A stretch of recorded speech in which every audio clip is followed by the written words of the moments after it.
초등학교 1학년 남자아이 책을 스스로 읽는 것을 즐겨하지 않고 엄마가 겨우겨우 일자하여 읽어주면 함께 보는 정도인데 아직 자신이 푹 빠질 만한 주제의 책을 못 찾은 것 같아요.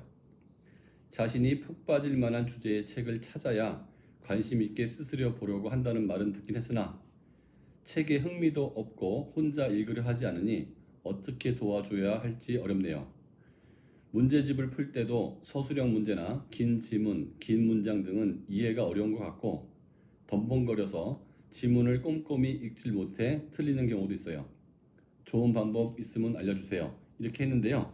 일단 책을 스스로 읽는 것을 즐겨하지 않으면 엄마가 읽어주면 됩니다. 그러니까 단계란 게 있는데 물론 어떤 아이는 자기가 책을 스스로 읽는 걸 좋아하죠. 그건 개의 사정인 거고 우리 아이가 그걸 못한다고 해서 그 잘하는 개하고 똑같이 가려고 그러면 안 되는 거죠. 왜냐하면 우리 아이는 이제 음파해서 수영해서 겨우 뜨기 하는데 저쪽 아이가 뭐 평영을 너무 잘한다고 해서 우리 아이가 왜 평영을 못하는지 그거에 대해서 고민하시지 않는 거하고 마찬가지거든요. 그래서 엄마가 이제 일자하고 하면 같이 보는 정도면 아직은 계속 읽어주는 게 좋을 것 같아요. 그러면서 시간을 기다려주는 거죠. 푹 빠질 만한 주제의 책을 찾아야 관심 있게 본다고 하는데 이게 저절로 찾아지는 게 아니고요. 계속 엄마가 읽어주다 보면 또 읽어달라고 하는 부분이 있을 거예요. 그 부분이 얘의 관심 영역일 가능성은 있습니다. 하지만 아이가 책을 스스로 안 읽는다고 해서 무조건 아이 보고 빨리 읽으라고 자꾸 종용을 하게 되면 아이는 부담스러울 수가 있거든요. 근데 요 초등학교 1학년 정도 아이는 엄마의 기쁨, 엄마가 좋아하는 게 동기인 경우가 되게 많아요.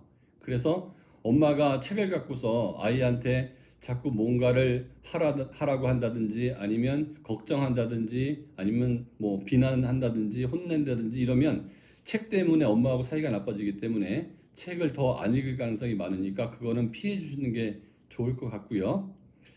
그 서술형을 할 때 긴 지문을 이해 못하면 끊어서 엄마가 읽어주고 거기에 대해서 아이가 무슨 얘기인지 이해하는지 체크하고 그 다음에 또 읽어주고 무슨 말인지 이해하는지 체크하고 이렇게 하는 게 맞을 것 같아요. 아직 긴 지문에 대한 독해력이 없는데 긴 지문을 한꺼번에 읽어주고 한꺼번에 해결하라 그러면 해결할 수 없는 정도의 양이 나한테 온 거거든요. 그러면 좋지 않아요. 작은 것들을 조금씩 해결을 해서 거기서 작은 성취 경험, 이걸 긍정적 성취 경험의 확대라고 하는데 그런 작은 성취 경험이 확대되면 그때마다 아이가 조금씩 실력이 좋아지는 거거든요. 그러니까 비교를 할 때 누군가 굉장히 잘하는 애하고 비교하는 게 아니고요. 그냥 우리 아이를 객관적으로 볼 필요가 있는 것 같아요. 시간이 지나고 나면 능력이 좋아지는데 시간과 노력을 기울이지 않고 이미 시간과 노력을 기울인 애하고 비교하는 것은 그 못하게 되는 경우가 되게 많거든요. 그리고 이 못하는 영역은 잘하는 영역은 뭐 혼내도 상관이 없는데요. 못하는 영역은 그야말로 칭찬이 고래도 춤추게 하는 거예요. 그래서 틀린 걸 찾기보다는 그렇지 그거 맞아. 그 다음 단계는 그것도 맞아. 그치 이런 식으로 해서 맞은 걸 찾는 식으로 간다면 아이가 조금씩 능력이 괜찮아져 가지고 그 공부가 재밌어질 거라고 생각합니다.